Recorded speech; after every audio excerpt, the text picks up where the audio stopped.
Keir Starmer's £35 billion reality check is hitting Labour hard. He promised no new taxes for working people, but that promise is now rapidly falling apart.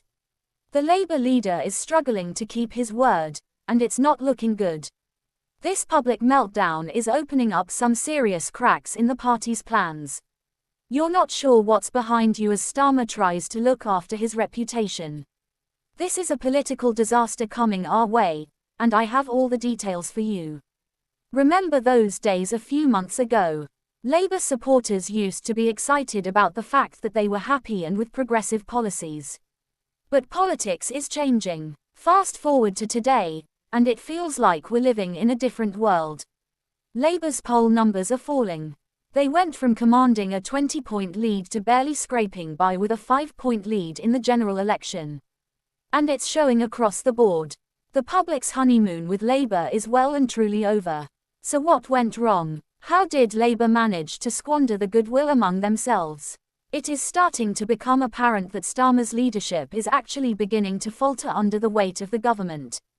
His approach seems to have changed, replaced by indecisive and vague statements. On the economy, for example, Labour promised to make Britain the fastest-growing economy in the G7. This has been a central part of his campaign. But now, Starmer has quietly pulled back from it, talking about the global situation and the extraordinary circumstances. It is delivering on those promises in real time. The warning signs were there from the start. After trying to appeal to everyone during Starmer's campaign, Labour was left with a clear sliver of power once it came to power. Now, given the realities of government building, the party seems stuck, unable to compete hard or bind itself. But this is just the beginning of Labour's troubles. A £35 billion bombshell is about to fall on unsuspecting voters. That makes these initial stumbles look like minor setbacks in the race.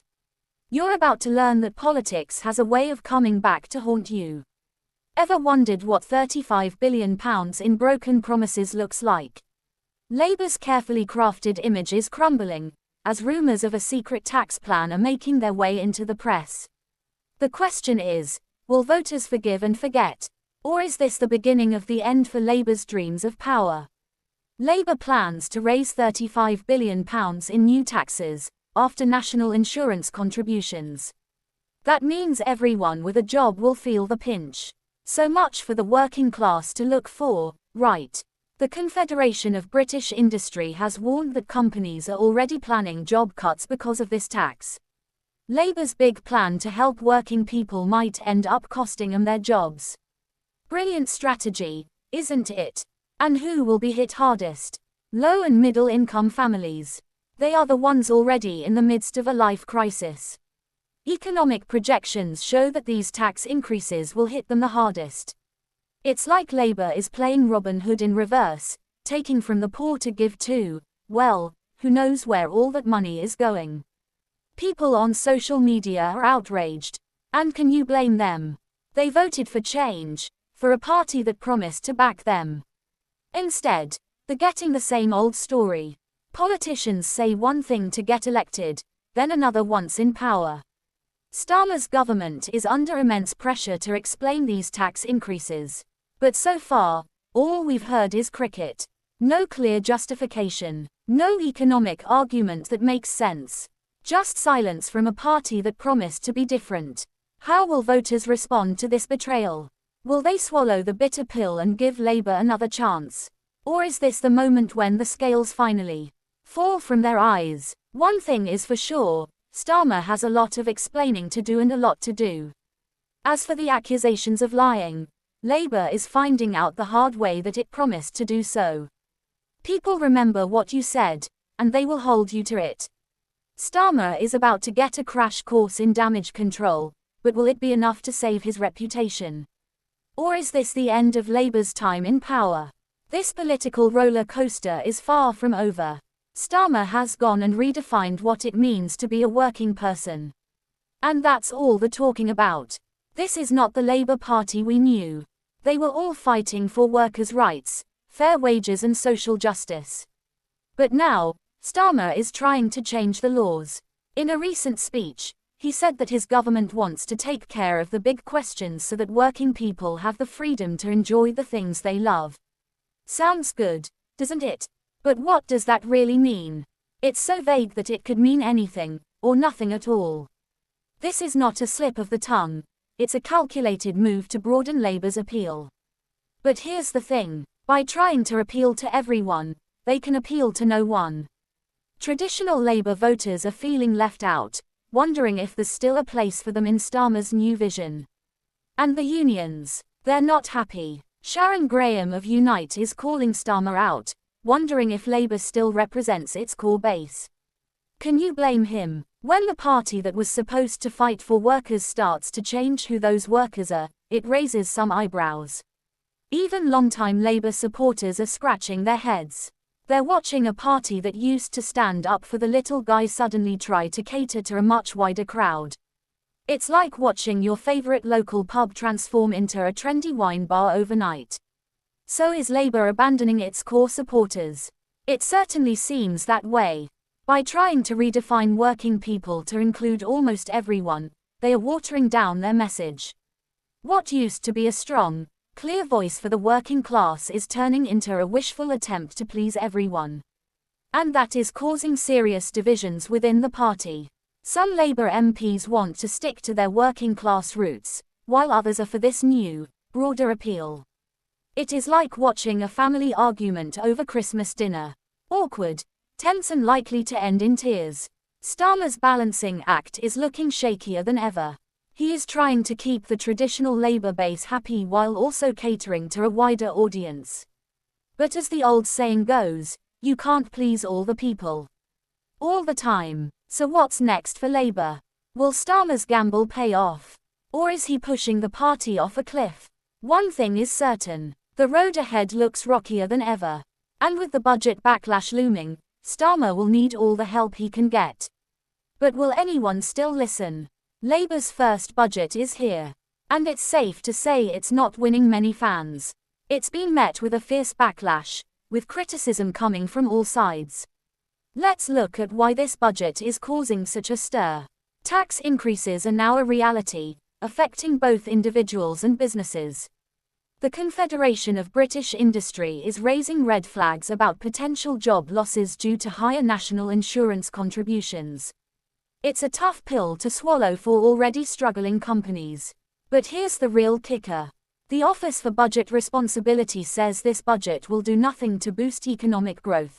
This is a far cry from Labour's big promises about economic recovery. Business leaders and economists are warning that these tax increases could seriously damage our economic recovery. The markets are not happy either. We've seen some worrying ups and downs since the budget was announced. It's got everyone on edge, wondering what it means for their wallets. Starmer's attempts to defend these choices are not going well. He's struggling to explain why breaking his promise of no new taxes is actually a good thing. No one is buying it. Now here's where things get interesting. Rumor has it that Starmer is planning a change of course. He might abandon the promise of the fastest growing economy and focus instead on improving living standards. That's a smart move. If you can't meet your targets, change them, right? Labour MPs are getting worried. They're worried Starmer's economic strategy could cost them their seats.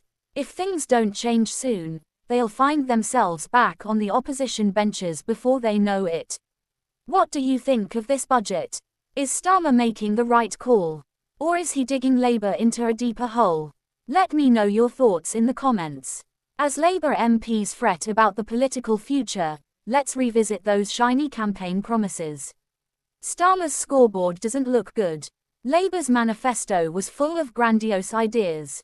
Economic growth, clean energy, safer streets, better opportunities, and a better NHS. But we all know that promises are easier said than done. Take the economy. Labour vowed to make the UK the fastest growing country in the G7. Now, Starmer's backpedaling. Babble about global headwinds and unforeseen circumstances. It's like watching a magic trick fall apart. And what about Rachel Reeves's promise not to borrow or raise taxes? That lasted about as long as an ice cream cone in July.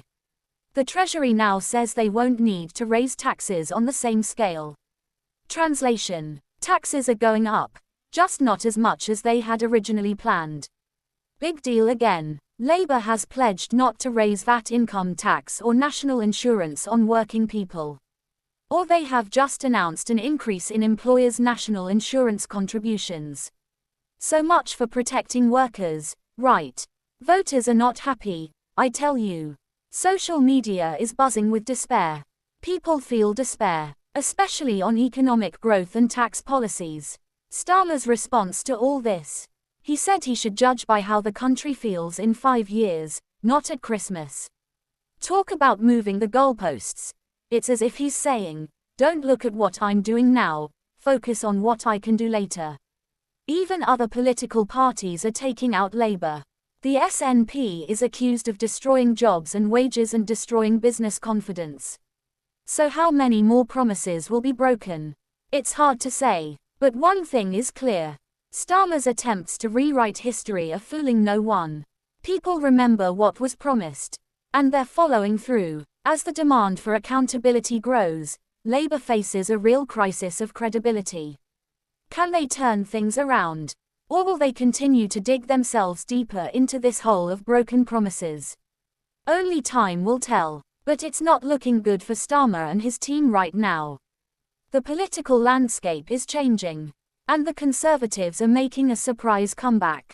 In an election where Labour had a comfortable lead, they are changing, and not in Starmer's favour. The Tories, once thought to be on the wane, are back and giving Labour a real challenge. How have the Conservatives managed this change? They have been relentless in attacking Labour's weak points. The economy is a prime example. Labour promised growth, but instead we have seen stagnation. The Tories are calling Labour economically incompetent, and this is resonating with voters. Immigration has become another big issue. Channel crossings are at record highs, and the Conservatives are making it a central part of their criticism. They are accusing Starmer of failing to clean up the mess he claims he inherited. This narrative is gaining traction among voters who feel that nothing has changed. The polls reflect this change. Labour's once comfortable lead is rapidly eroding. Some polls even show the Conservatives and Labour neck and neck. It is a dramatic shift that has shaken up the political landscape. The Tories have found their voice in opposition and are effectively striking. Meanwhile, Labour is struggling to defend its record and articulate its vision for the country. The united front they once presented is crumbling under the pressure. As the Conservatives gain strength, Labour MPs are growing nervous. Some are questioning the direction of their party and Starmer's leadership. The next few months will be crucial in determining whether Labour can regain its footing or whether we are witnessing the most dramatic political comeback in recent history. Labour's internal strife is reaching its peak, with new revelations exposing deep divisions within the party. The initial unity that followed their election victory has crumbled, replaced by a fierce power struggle and bitter infighting. Behind closed doors, Starmer and his inner circle are clinging to control while facing mounting opposition from a growing faction of disgruntled MPs. These veteran politicians, well versed in the tricks of Westminster, are expressing deep concerns about the party's direction. There is a growing sense, one Labour insider admits, that we are losing touch with our base and that the leadership is not listening to the concerns of ordinary party members. This sentiment cuts to the heart of Labour's identity crisis, which is causing a disconnect between the leadership and its grassroots supporters. The situation is so volatile that rumours of a potential leadership challenge are circulating. Fed up with Starmer's behaviour, some MPs are considering tougher action to force a change at the top. This level of internal discord threatens to throw the party into chaos. Starmer's response to criticism has heightened tensions. He has tried to silence dissenting voices, sidelining outspoken MPs and excluding them from key discussions. But these heavy-handed tactics are backfiring, forcing more members of the party to question his leadership skills. As the crisis deepens, Starmer's attempts to rally the troops with calls for unity and common purpose are failing. His critics are unconvinced and cracks in the Labour front are growing. With each desperate move to maintain control, Starmer's grip on power appears to be weakening. The unfolding drama leaves Labour in a precarious position. As internal disputes intensify and Starmer struggles to unite warring factions, the party's future hangs in the balance. How long can he hold out in the face of such fierce opposition from within his own ranks? Starmer's latest political move is raising eyebrows across the country. With Labour's internal disarray threatening to tear the party apart, he is changing the subject by delving into divisive cultural issues. This is a far cry from Labour's usual playbook of championing equality, diversity and inclusion. Take immigration, for example. Starmer has gone from promoting open borders to talking tough on immigration almost overnight. He has accused the previous Conservative government of running a national experiment in open borders and vowed not to repeat those mistakes. Yet he is still rejecting calls for an immigration cap, even with net migration at record levels. His stance is ambiguous, to say the least. The response from both sides of the political spectrum has been less than positive. Labour's traditional left-wing base is accusing Starmer of betraying the party's values, while the Conservatives are calling his bluff. Some political observers believe Starmer needs to adopt more populist rhetoric to connect with voters. But at what cost? This new strategy is causing further chaos within Labour. There are clear signs of discord over Starmer's pivot, with some MPs feeling that Labour is straying too far from its traditional values and messaging. Starmer is trying to bridge the gap by setting new targets for living standards and public services. But it's a risky move that could alienate core supporters. As public skepticism grows, you have to wonder how long Starmer can keep it up. His attempts to redefine Labour's identity are looking increasingly desperate by the day. And with the party's economic credibility already in tatters, this cultural pivot could be too little, too late. Labour's identity crisis is far from over. As Starmer navigates his way through these culture war issues, the British public is watching. Will they buy what he's selling? Or see through this transparent attempt at distraction? What are your thoughts on Starmer's new strategy? Let me know in the comments. Labour's economic woes are hitting Britons hard, and the latest figures reveal a grim reality. Despite promises of economic resilience, the UK is struggling to keep pace with its G7 counterparts. Let's look at the facts. The UK economy grew by just 0.1% in the third quarter. That's barely a blip on the radar. A far cry from the economic boom Labour promised. And it's not just the numbers. Real people are feeling the impact. I spoke to Sarah, a mother of two from Manchester. I have to choose between heating and food, she told me. The story resonates across the country as families grapple with rising costs and stagnant wages. The Confederation of British Industry is raising red flags about potential job losses due to Labour's policies. He is warning that tax increases could force companies to lay off workers, a direct violation of Labour's promise to protect working people. International comparisons paint an even bleaker picture. Britain is not just failing to lead the G7. It is falling behind. While other nations are making progress, Labour's economic policies are stumbling. Starmer's attempts to explain away the mess are not cutting it. He is ranting about global headwinds and unforeseen circumstances. But people want real answers. They are demanding to know why the prosperity they were promised has not materialized. Pressure is also mounting within Labour. There are whispers in Westminster of MPs demanding changes to the economic team. They fear that if things don't improve soon, they will be out of a job at the next election. As the situation worsens, Starmer's rhetoric is becoming increasingly desperate. He is trying to spin these disappointing figures as some kind of victory. But when your economic growth is practically non-existent, it is not a victory. This is a crisis. Even Labour's own supporters are starting to question Starmer's leadership. As one Labour voter told me, "I did not vote for him. Where is the prosperity we were promised?" So what's next for Labour's economic strategy? Will Starmer admit that his policies are not working? Or will he continue to press ahead in the hope of some miraculous turnaround? One thing is certain, the British public is watching. and they are not swayed by what they are seeing. Labour's immigration woes are deepening, and Starmer faces a real challenge. The issue he once attacked his opponents on has become his own weak point, leaving Labour MPs in a state of panic. Channel crossings are at record highs under Labour, and the public's patience is running out. Polls show growing concern about the rising numbers of migrants, with calls for tighter controls growing louder by the day. Starmer's response: he is trying to walk a narrow path. He has dismissed calls for an immigration cap as arbitrary. Instead, he has promised a blueprint to reduce migration immediately.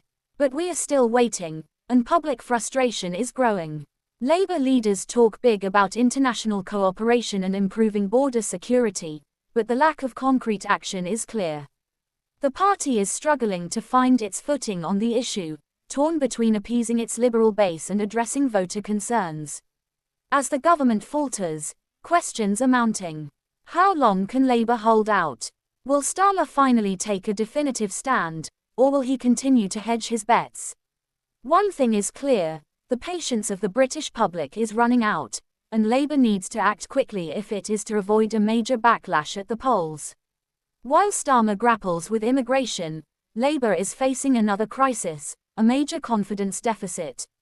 The latest polls paint a grim picture for the party, with confidence levels plummeting. It's a far cry from Starmer's early days when he promised honesty and competence. Let's look at the track record. Starmer promised no new taxes for working people, then gave them a £35 billion tax increase. He said he would make Britain the fastest growing economy in the G7, but now he's backtracking on that promise. Voters are watching, and they're not happy. I spoke to John from Birmingham, a lifelong Labour supporter. He told me, "I've been betrayed. I voted for change, not the same old broken promises." This sentiment resonates across the country.